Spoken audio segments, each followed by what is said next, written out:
여러분 안녕하세요. 찾아가는 새벽기도 시카고 예수사랑교회 조선영 목사입니다. 오늘도 어김없이 찾아오시는 주님의 은혜와 평강이 저와 여러분의 삶의 종일 풍성하기를 기도합니다. 찾아가는 새벽기도는 기쁨의 언덕으로 라는 연합감리교회 말씀 묵상집을 본문으로 사용하고 있습니다. 오늘 말씀은 시편 105편 16절에서 19절까지 말씀입니다. 제가 읽어드리죠. 그가 또 그 땅에 기근이 들게 하사 그들이 의지하고 있는 양식을 다 끊으셨도다. 그가 한 사람을 앞서 보내셨으며 요셉이 종으로 팔렸도다. 그의 발은 착고를 차고 그의 몸은 쇠사슬에 매였으니 곧 여호와의 말씀이 응할 때까지라. 그의 말씀이 그를 단련하였도다. 아멘. 오늘 시편 105편의 첫 시작은 1절에 여호와께 감사하라 이렇게 시작하고요. 2절에서는 여호와를 노래하며 그를 찬송하라 이렇게 시작합니다. 또 3절에서는 그의 거룩한 이름을 자랑하라 이렇게 시작해요. 여호와 하나님께서 아브라함과 그의 후손들 대대로 모두에게 어떻게 기이하고 놀라운 은혜를 베푸셨는지를 기억하면서 하나님께 감사하고 노래하고 찬송하고 또 자랑하라고 선포하고 있어요. 그리고 그 뒤를 이어서 아브라함과 이삭과 야곱에게 약속을 주시고 은혜를 베푸신 일들로부터 시작해서 그 후손들 한 사람 한 사람과 하나님이 어떻게 동행하시며 은혜를 베푸셨는지, 그리고 그 행하신 일들이 얼마나 놀랍고 자랑할 만한 일인지를 기록해 내려가고 있는 것이 시편 105편입니다. 오늘 우리가 읽은 본문에는 요셉에 대한 이야기를 하고 있습니다. 하나님의 택하신 백성, 약속을 받은 백성이 사는 땅에 기근이 들었습니다. 이방 땅도 아니고 약속이 있는 그 백성이 사는 땅에 기근이 든 거예요. 의지하고 있는 양식을 다 끊으셨다고 했습니다. 그런데 하나님이 한 사람을 앞서 보내셨다고 했는데요. 그 사람이 바로 요셉입니다. 요셉의 인생을 주기별로 살펴보면 그에게는 인생의 챕터마다 다른 옷들을 입고 있는 것을 보게 됩니다. 어렸을 적 아버지 야곱과 함께 살 때에는 채색 옷을 입었다고 기록되어 있죠.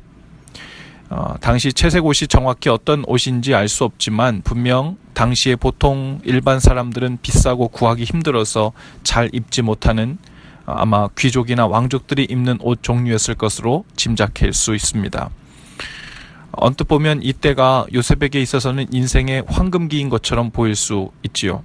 아버지 야곱에게서 특별한 사랑도 받고 있었고 형들과는 다른 특별한 혜택도 받으며 살고 있었습니다.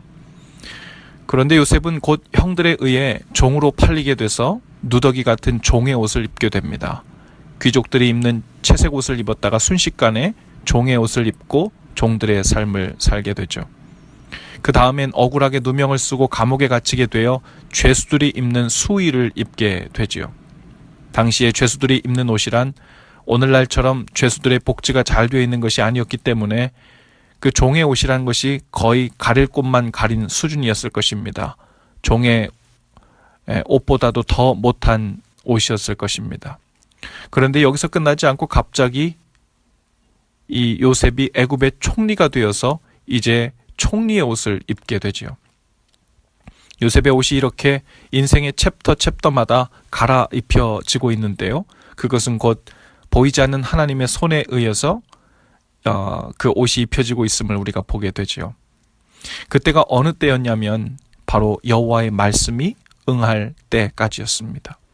18절과 19절에 이렇게 기록되고 있어요. 그의 발은 착고를 차고 그의 몸은 쇠사슬에 매였으니 곧 여호와의 말씀이 응할 때까지라. 그의 말씀이 그를 단련하였도다.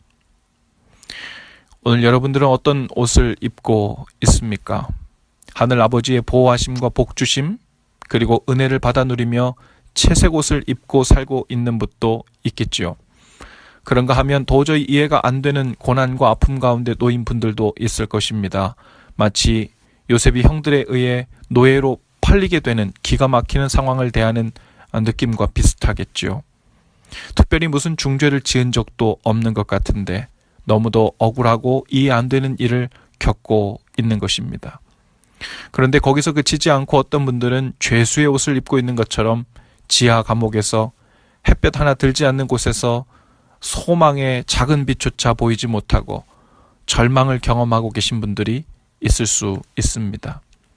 마치 우리의 발이 이럴 수도 저럴 수도 없는 상황이라는 착고를 차고 온몸과 마음이 쇠사슬로 묶여서 옴짝달싹하지 못하는 심정으로 하루하루를 간신히 맞이하고 있는 분들도 있을 것입니다. 요셉도 그 상황이 왜 일어났는지, 자신이 무엇을 잘못해서 그런 것인지 알지 못했습니다. 그러나 그 원치 않는 의복들은 잠깐 입혀진 것이었습니다. 언제까지냐면 바로 여호와의 말씀이 응할 때까지였습니다. 여호와의 말씀이란 곧 주님의 뜻을 의미하죠. 주의 말씀이 요셉을 단련했다고 했습니다. 오늘 우리 앞에 주어진 삶은 채색 옷을 입고 있다 하여 신앙생활을 잘하고 있다는 증거도 아니고 괜찮은 삶을 살고 있는 증거도 아닙니다. 그렇다고 종의 옷과 죄수복을 입고 있는 그 날이 모두에게 온다는 의미도 아니죠. 그러나 주님은 우리 인생의 챕터에서 우리 각 사람을 향한 주님의 틀림없는 선하신 뜻을 응하게 하시려고 옷을 바꿔 입히실 때가 있다는 거예요. 때로는 착고에 손과 발이 묶인 것 같고 종으로 팔린 것 같은 경험을 할 수도 있습니다. 그러나 분명한 것은 우리를 향한 주님의 뜻은 선하다는 것이고, 요셉을 통해 온 이스라엘 백성을 구원할 계획을 가지고 계셨던 것처럼 우리를 향한 하나님의 선하신 뜻이 우리가 오늘 입고 있는 그 옷의 종류와 상관없이 진행되고 있다는 사실을 믿는 것입니다. 오늘 우리가 입고 있는 옷이 채색 옷이든 종의 옷이든 죄수복이든 상관없이 오늘 우리의 기도 제목은 어떻게 하면 더 좋은 옷으로, 깨끗한 옷으로, 또 귀한 옷으로 빨리 바꿔 입을 수 있을까를 궁리하는 것이 아닙니다. 지금 어떤 옷을 입혀주셨든지 그 옷을 입고 있는 동안에도 주님의 선하신 뜻을 신뢰함으로 요셉처럼 신실하게 주님 앞에서 그 삶의 순간순간을 살아내는 일입니다. 요셉이 잘한 일은 종의 옷, 죄수의 옷을 입고 있다가 열심히 노력해서 총리의 의복으로 갈아입고 출세했다는 것에 있지 않습니다. 주님께서 인생의 시절마다 입혀주신 그 옷들을 입은 채로도 주님의 선하심을 여전히 믿으며 주님께 감사했고 찬양했고 노래하며 자랑하는 삶을 살았다는 거죠. 오늘 우리들도 우리 각자의 삶의 자리에서 주님이 입혀주신 상황의 옷이 모두 다를 것입니다. 어느 옷을 입고 있든지 그 옷의 색깔에 상관없이 결국 우리 모두를 향한 선하신 뜻을 이루실 주님을 신실하게 찬양하고 노래하고 자랑하는 저와 여러분의 삶이 되실 수 있기를 주님의 이름으로 축복합니다. 기도합시다. 오늘도 좋으신 주님, 오늘 우리에게 입혀주신 의복이 어떠하든 주님의 뜻이 이루어질 때까지 우리를 인도하시는 그 선한 손길을 신뢰하며 살게 하옵소서. 주님의 말씀으로 연단되어 오늘 우리가 처한 마음의 상황 가운데서도 믿음으로 주님께 감사하게 하시고 주님의 선하심을 자랑하며 찬송하게 하옵소서. 그것을 승리로 알고 오늘 하루를 살게 하옵소서. 예수님의 이름으로 기도합니다. 아멘. 여러분, 오늘도 예수 사랑으로 화이팅입니다. 오늘 저녁엔 수요 회복 예배가 있고요. 내일 아침에 찾아가는 새벽 기도로 다시 찾아뵙겠습니다.